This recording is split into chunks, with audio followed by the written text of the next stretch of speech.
Notre première bougie de l'Avent nous invite donc à réfléchir ce matin sur le thème de la joie.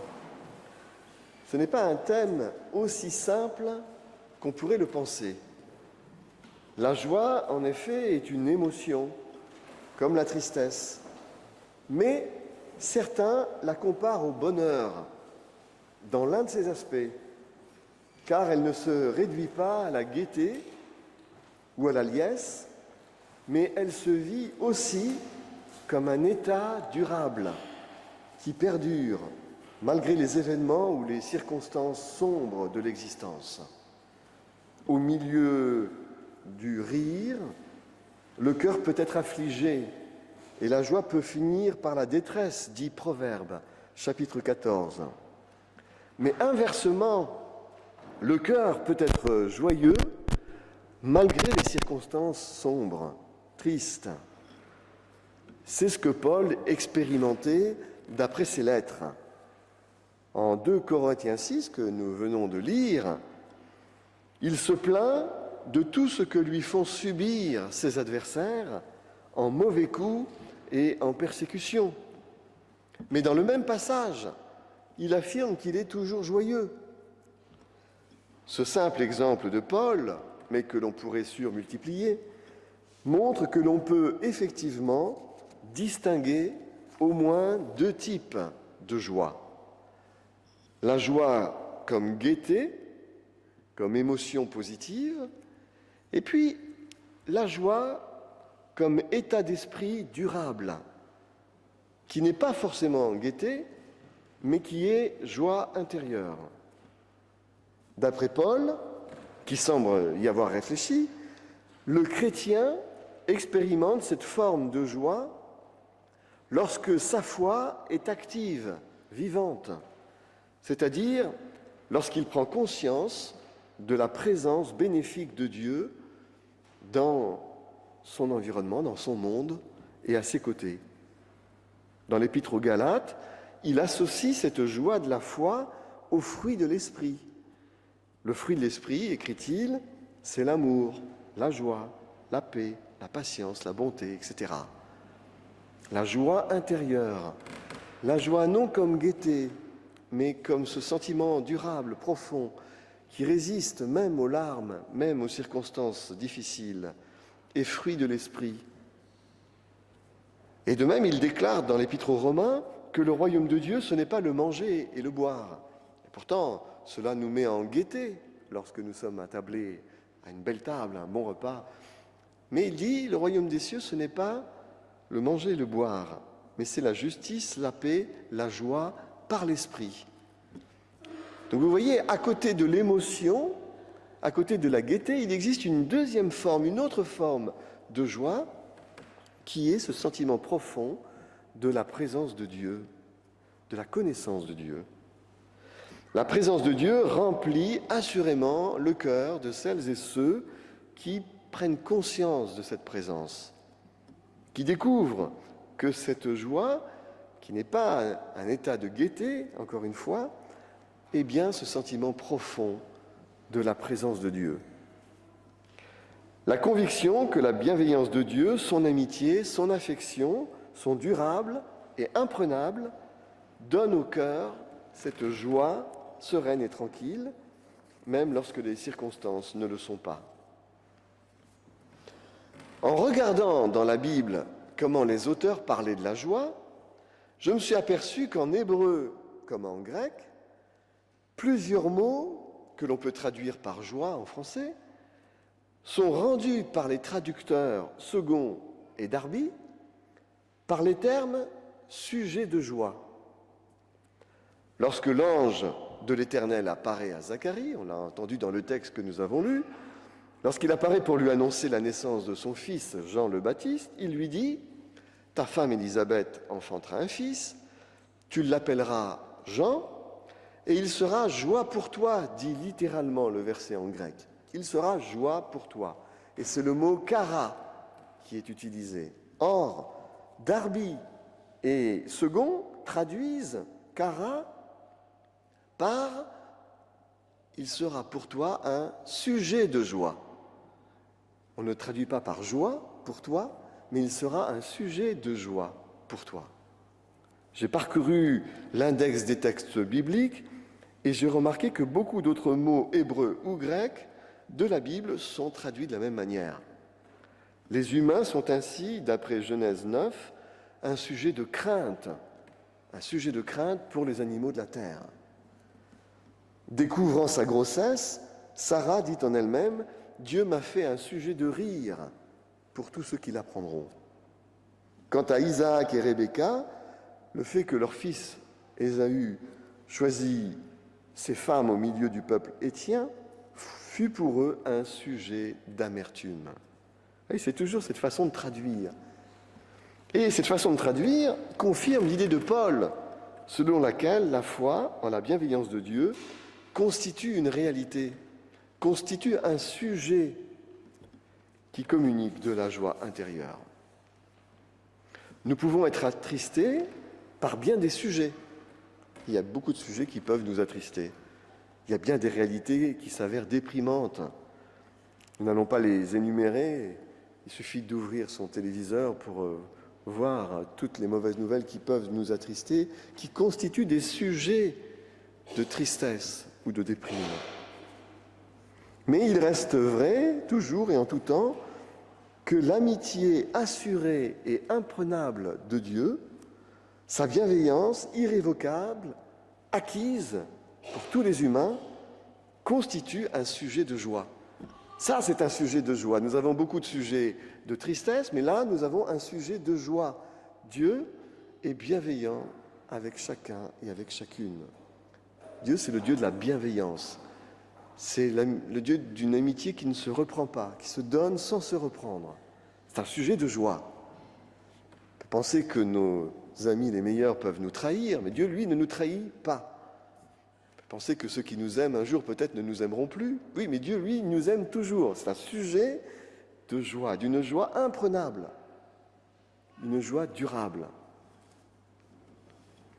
Et c'est pourquoi, au travers des larmes, que peuvent nous faire monter toutes les mauvaises nouvelles, tous les sujets attristants, le croyant conserve cette joie intérieure, la joie imprenable de l'amour de Dieu. La question qui se pose à ce moment de notre réflexion, c'est celle de l'agapé.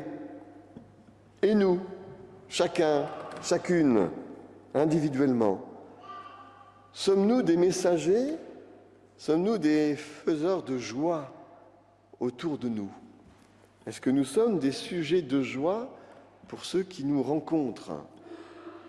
Si Dieu, sa présence, son amitié, sa bienveillance sont pour nous un perpétuel sujet de joie, notre présence, notre amitié, notre bienveillance sont-elles aussi un sujet de joie pour celles et ceux de notre entourage et pour notre prochain? Nous aspirons à cette joie auprès de Dieu, la joie imprenable de sa bénédiction permanente. Mais pensons-nous à être nous-mêmes des sujets de joie pour celles et ceux que nous rencontrons? Que faites-vous d'extraordinaire, dit Jésus dans le Sermon sur la montagne que nous avons entendu dans nos lectures. Que faites-vous d'extraordinaire, dit-il, lorsque vous aimez ceux qui vous aiment? Aimer faire du bien à celles et ceux qui vous sont favorables et qui vous aiment ne réclame pas beaucoup d'efforts, il est vrai. Encore que nous ne savons pas toujours comment bien aimer celles et ceux qui nous aiment. Mais sommes-nous de ceux, de celles dont la présence procure un sujet de joie aux autres? À moins d'être un saint ou une sainte déjà, la réponse est immanquablement nuancée. Nous sommes en effet plutôt de celles et ceux qui font du bien à ceux qui les aiment, plutôt qu'aux autres. Et nous ne voyons certainement pas comment, d'ailleurs, dans le vrai monde, où les humains sont pécheurs et adeptes de la volonté de puissance, oui, comment nous pourrions être débonnaires avec tous et toutes. Sans un minimum de dissuasion, il faut être réaliste, il faut être honnête, sans un minimum de dissuasion qui marque les limites, nous devenons vite les souffres-douleurs des narcissiques et des autoritaires que nous sommes amenés à rencontrer un peu partout, y compris dans les rayons des supermarchés. Si nous n'avons pas un peu de dissuasion, malheureux sommes-nous. Il en va de même dans nos fonctions et dans nos responsabilités professionnelles. Nous avons des limites à faire respecter. Même moi, le pasteur, j'ai des limites à faire respecter. Si nous ne voulons pas que les choses déraillent, nous devons bien faire respecter des règles, des limites. Nous devons apprendre à dire non à celles et ceux qui enfreignent les limites. Parfois au risque du conflit qui ne rend jamais joyeux personne. Alors, sommes-nous chacune personnellement un sujet de joie pour nos prochains, alors que nous devons marquer des limites et avoir de la dissuasion pour ne pas tomber sous le coup de celles et ceux qui voudraient nous faire marcher sur les mains, comme on dit un peu vulgairement. À moins de succomber à un angélisme naïf et idéologique, la réponse est évidemment négative. La recommandation de Jésus dans le Sermon sur la montagne d'être en bénédiction pour tous, y compris pour les ennemis, est-elle du coup utopique ? C'est-à-dire, c'est une belle idée, mais qui concrètement ne peut pas être pratiquée. Nous devons nous poser ces questions, comme chrétiens et en chair. Autrement, ce n'est pas la vérité de l'Évangile que nous recherchons, mais simplement un étourdissement religieux. La prédication n'est pas un exercice pour les amoureux de la rhétorique. On entend parfois dire « Ah, c'était une belle prédication ». Ah, il parle bien, ce monsieur. Elle parle bien, cette dame. Mais la prédication ne veut pas être une douce musique des mots, et encore moins une performance rhétorique. La prédication vise à nous mettre devant le miroir, réfléchissant de la parole, afin que nous réfléchissions sérieusement aux problèmes ou aux questions qui se posent à nous et à notre foi, et que nous esquissions des chemins possibles. La prédication n'est pas une proclamation doctrinale à dormir debout. Elle est la méditation en présence de Dieu. Alors, à bien y réfléchir à ce dilemme que Jésus nous pose dans le Sermon sur la montagne, en nous recommandant d'être parfaits comme notre Père est parfait, et d'aimer non seulement ceux qui nous aiment, mais aussi les autres, être bienveillant envers les autres, être un sujet de joie pour tout le monde. Face à ce dilemme, il me semble qu'il est possible de considérer que son exhortation, finalement, constitue premièrement une boussole, un GPS, un cap qui nous indique vers quoi nous devons tendre.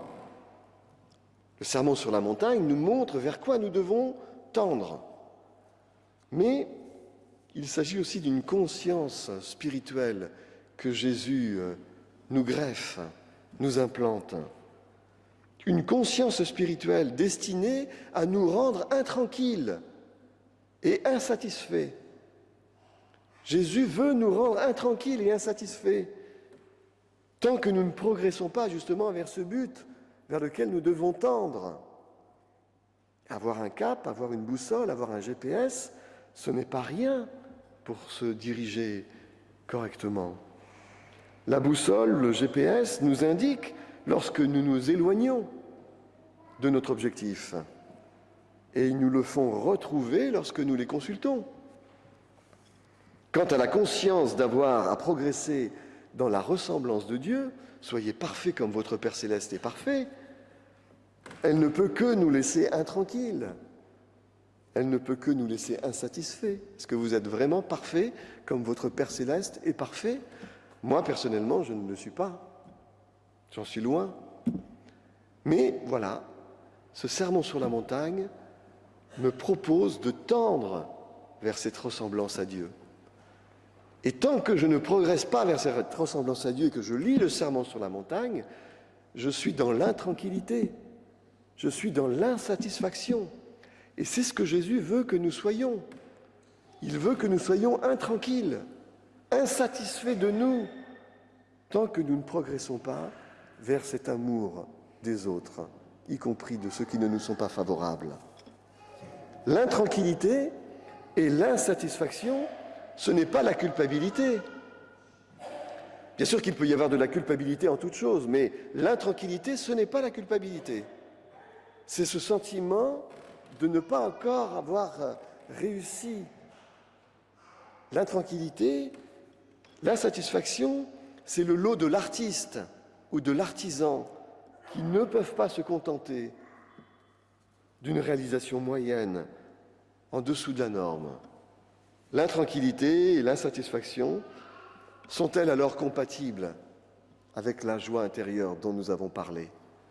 Est-ce que l'on peut être à la fois intranquille et en même temps avoir cette joie de la présence de Dieu, de l'amour de Dieu dans nos cœurs?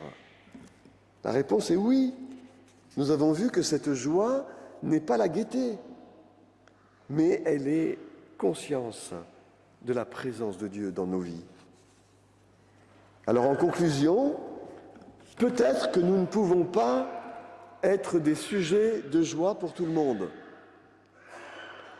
Nous ne pouvons peut-être pas être des sujets de joie pour tout le monde, mais nous pouvons nous efforcer de l'être pour un maximum. Et nous pouvons en tout cas être intranquilles tant que nous ne progressons pas dans cette perspective. Peut-on d'ailleurs ressentir en soi la joie profonde, spirituelle dont parle Paul, la joie de la foi, et vivre en dichotomie avec cette foi et avec cette joie? Il me semble que celui ou celle qui ressent la présence de Dieu a naturellement envie de la partager. Certes, encore faut-il que nous progressions dans la compréhension de Dieu, parce que si nous nous faisons une représentation de Dieu, d'un Dieu terrible, impitoyable, qui envoie en enfer celles et ceux qui n'ont pas la foi, alors nous risquons de ne pas être portés à la bienveillance vis-à-vis de notre prochain. Être pour les autres un sujet de joie se cultive, en cultivant bien sûr la connaissance de Dieu. C'est en accueillant cette joie de la foi en soi, ce sentiment de la foi, de la joie profonde, que l'on a envie de progresser vers la ressemblance que Jésus nous indique dans le Sermon sur la montagne. C'est en écoutant ce sentiment profond de joie en nous que nous avons envie de le partager et bien sûr d'être un sujet de joie pour le maximum, puisque nous ne pouvons pas manifestement l'être pour tous et toutes. La lumière qui est venue dans le monde, c'est cette joie profonde du royaume qui s'est approchée de chacun et de chacune. La lumière est venue dans le monde, c'est elle qui est la boussole, le GPS qui nous indique le chemin, le cap vers lequel Dieu nous accompagne et là où il nous attend. Amen.